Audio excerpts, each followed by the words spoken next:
वो केड़ो आ तुझो ख्याल मोहम्मद रहीम राजड़ चवे अला। चारा दोस्तों ये मोहम्मद रहीम मुझो जानी बा सिलेक्शन मास्टर कंपनी में सामो उठवा। मोहम्मद रमजान मुझो भा कंपनी में सामो उठवा। ओड़ा मार का फरमाश राज़क हजाम हनीफ हजाम वधीक छछी का गनी जुड़े जो बदर का फरमाश मुख्तियार उठो उसा इन ढोल करा जानी।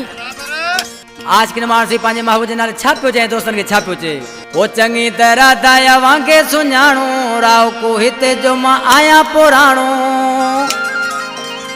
ओ हाणो डाड़ू न एडियूं ओ वरी दुश्मनियूं थींदियूं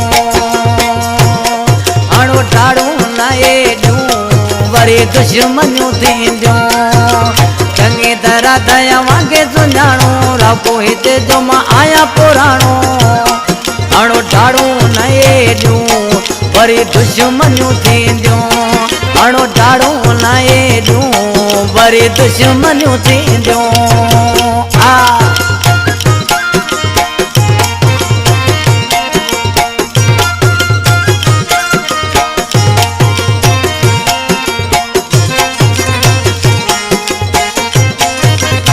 सदको सारी नाइट जानी वा मेहरबानियूं। मुझे सफर जो न फायदो वठो हटी वञो आ उन्हीं में सुठो हटी वञो आ इन्हीं में सुठो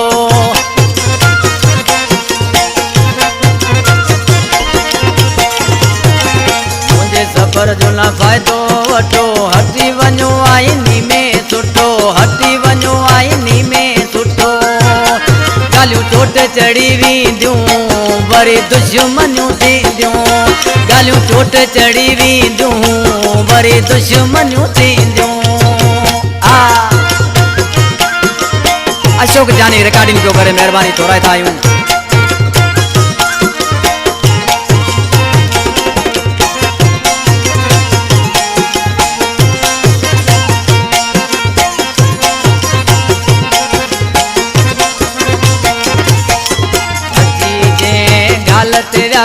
पोइते न असीं हटंदासीं पोइते न असीं हटंदासीं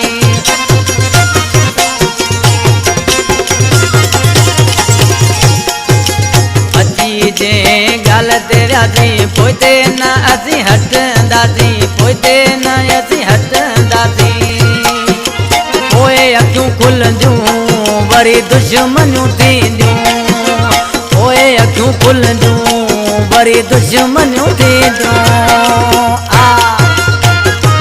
यो इंदाज़ जानी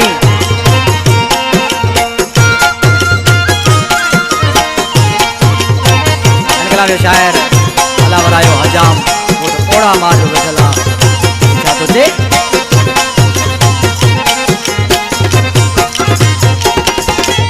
अल्लाह वराए ते न दियो मयार छा कयो आ हजाम यार छा कयो आ हजाम यार